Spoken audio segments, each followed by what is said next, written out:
Hello and welcome, Trisha here.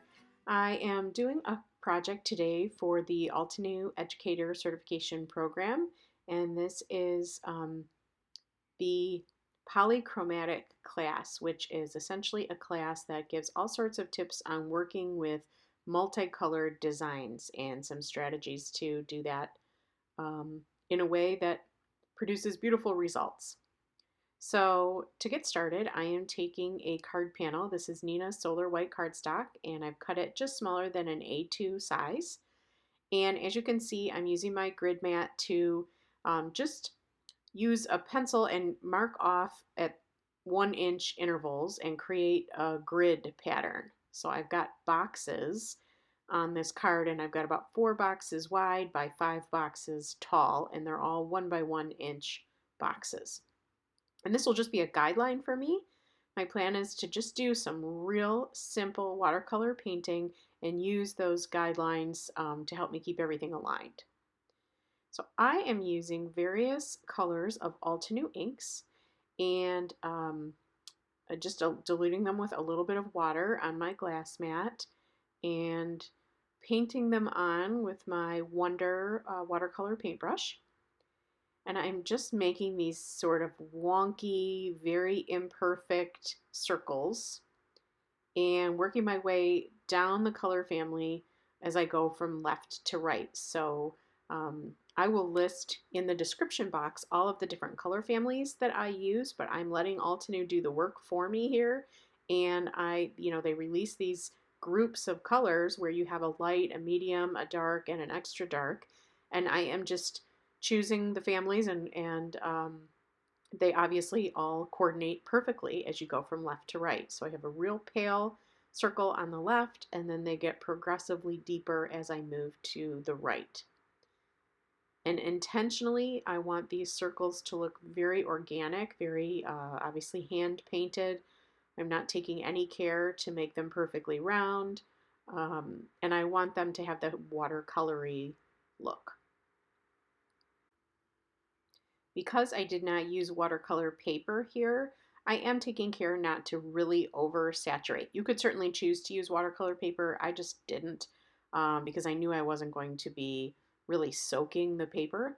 So I'm just not using tons of water. I'm using just enough water to get that ink more fluid and flowing a little easier, but that's it. And I found that it worked just fine on this cardstock. So I'm working my way through. I started with some kind of purpley pinks, like that magenta row at the top, and then some true pinks, some peachy oranges. This yellow color family is the only one where I strayed from the inks in the packaging. This group of yellows tends to go very brown at the end, and I didn't want to introduce the brown, so I just deepened the yellows by mixing a couple. And then I'm using this like tropical set of greens as well. So I loved how this turned out. I'm just kind of cleaning up my work surface now. And then I did make sure to dry this. I got a little bit of warping on the panel, but I wasn't too worried about that. And I wanted to make sure that my page was good and dry before I went in with my eraser and erased all of those pencil lines that I had drawn. So that will be a background for my card front.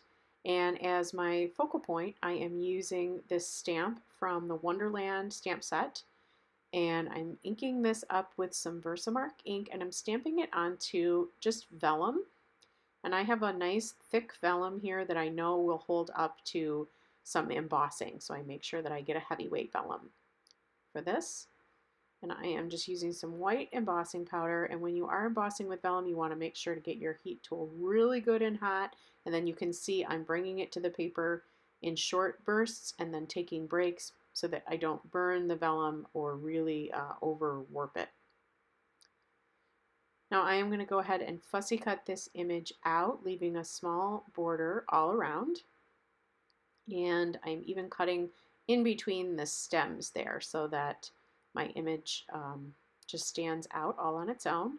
And then the technique that I wanted to use is to to apply alcohol ink using the artist markers, and I'm doing that on the back side of the vellum. So I have flipped over my vellum so that the stamped image and the embossing is facing down, and then I am putting a light layer of the alcohol ink on the back, and I'm trying to match up the colors so that the color of polka dot that is behind the vellum is the same color of the alcohol ink that I'm using. So that top flower is going to line up on the pink row, and then the middle flower is going to sort of straddle over the orange and yellow rows. So I've got a little bit of both inks. And you can see how I'm holding it in place there to see where I want it. And it really does a lot to sort of define the images and make them pop a little bit more so you can see that white outline better.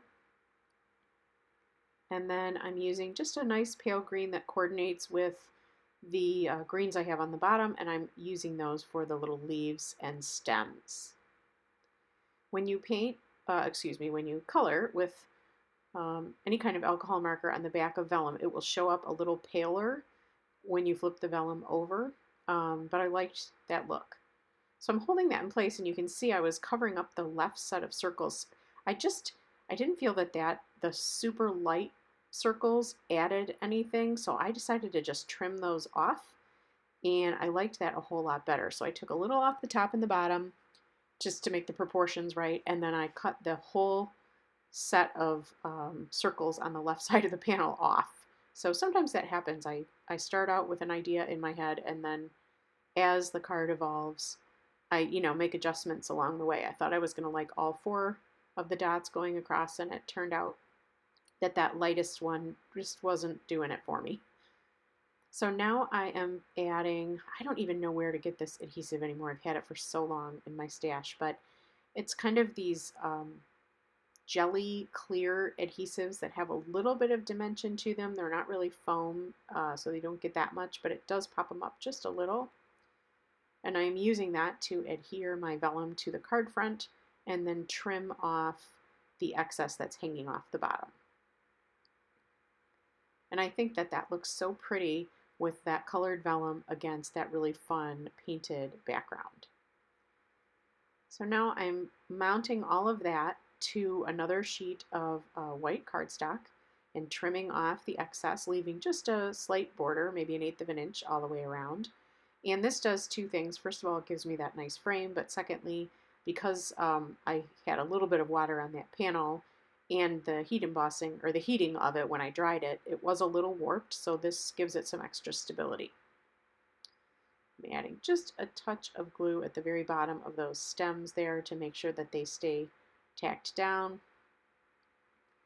And then this whole combination, this panel, will become the focal element on the front of my card. So I'm just creating a top folding card base here, again just with 110 pound Neenah Solar White, and it's A2 sized. And I am getting a piece of fun foam, and I'm going to cut that to the appropriate size and use my Nuvo Deluxe liquid glue to adhere that to the back of my panel so that I can pop it up on my card front. When you're using liquid glue, I always like to just apply some steady, firm pressure for, I don't know, maybe a minute or so, and it gives it a chance to dry in place and really adhere well.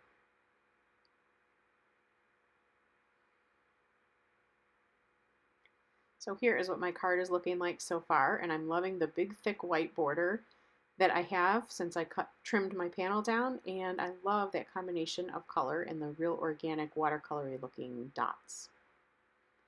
So you can see I was sort of playing around trying to figure out the best sentiment, and I chose just a simple thanks.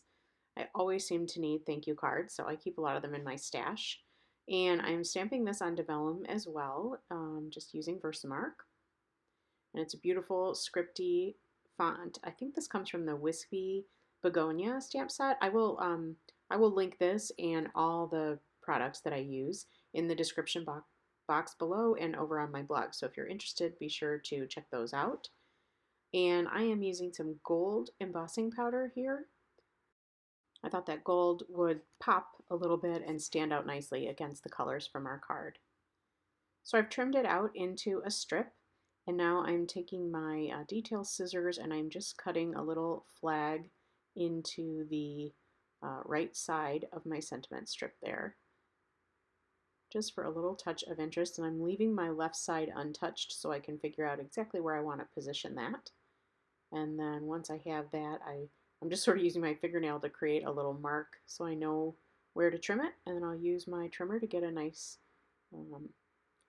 perpendicular edge. I am going to dot a little bit of liquid glue behind the embossed sentiment. I'm really trying to just stay behind the letters so that you don't see the glue through the vellum once it dries. And so you can see I've just put tiny dots back there, and then I will adhere that to the card down in the lower left side. To finish the card off, I am arranging a little sprinkling of gold sequins and crystal like dewdrops, and I'm just adhering those with my Nuvo Deluxe liquid glue. So I'm going to pop this whole panel onto my card base with another layer of fun foam. And then my card is done. Thank you so much for joining me today for this fun polychromatic card, hand painted, fun with watercolors. And if you like what you're seeing here on my channel, please be sure to subscribe and give me a thumbs up so I know what kind of content to continue offering, and would love to see you come back and check out my other projects. Have a fantastic day and hope to see you again real soon.